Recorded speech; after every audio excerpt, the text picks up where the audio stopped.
Teka-teki paling menjengkelkan dalam filsafat etika. Sini-sini, mari kita bahas moral.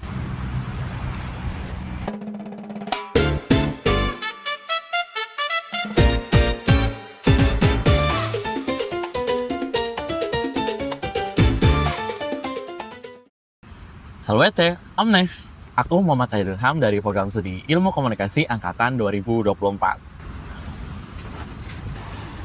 Dalam etika dan filsafat komunikasi, kita seringkali terjebak dalam benturan antara logika dan praktik nyata. Secara intuitif, kita sepakat pada satu prinsip bahwa seseorang hanya bisa dinilai secara moral berdasarkan hal-hal yang berada di bawah kendali mereka. Kita nggak bisa menyalahkan mereka karena warna matanya atau karena rumahnya tertimpa meteor.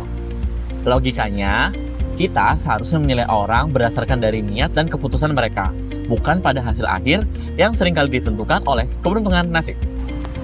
Namun, dalam kenyataannya, kita adalah hakim yang tidak konsisten.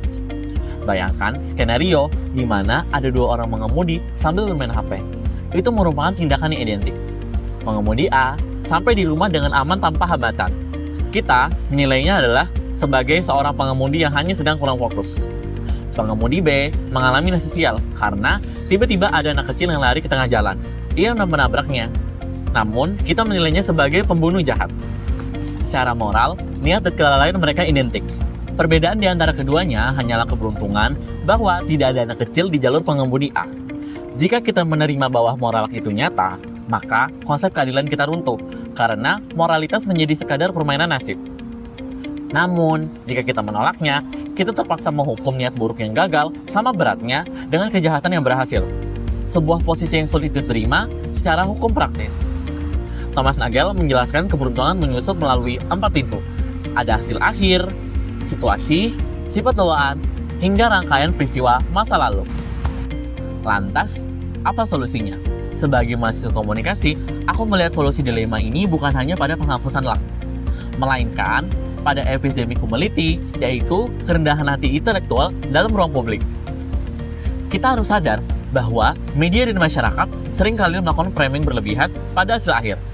Kita perlu melatih empati komunikasi untuk melihat niat di balik peristiwa sebelum menjatuhkan vonis sosial. Secara hukum, kita memang harus menghukum dampak nyata demi ketertiban. Namun, secara etika komunikasi, kita harus berhenti memberikan predikat monster pada mereka yang hanya sedang sial dalam rantai kasualitas yang tak terhindarkan.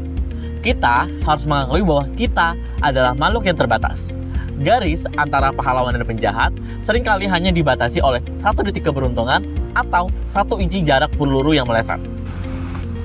Dunia terpaksa menerima moral luck agar sistem hukum tetap dapat berfungsi. Kita hidup dalam sistem yang tidak adil secara logis demi menjaga ketertiban nyata. Namun, dengan memahami moral law, kita belajar untuk tidak sombong saat menjadi orang baik. Karena mungkin kita hanya beruntung karena tidak pernah diuji. Dan tidak asal menghakimi mereka yang terjatuh karena nasib yang buruk. Itu tadi adalah penjelasan moral law dari aku. Walete.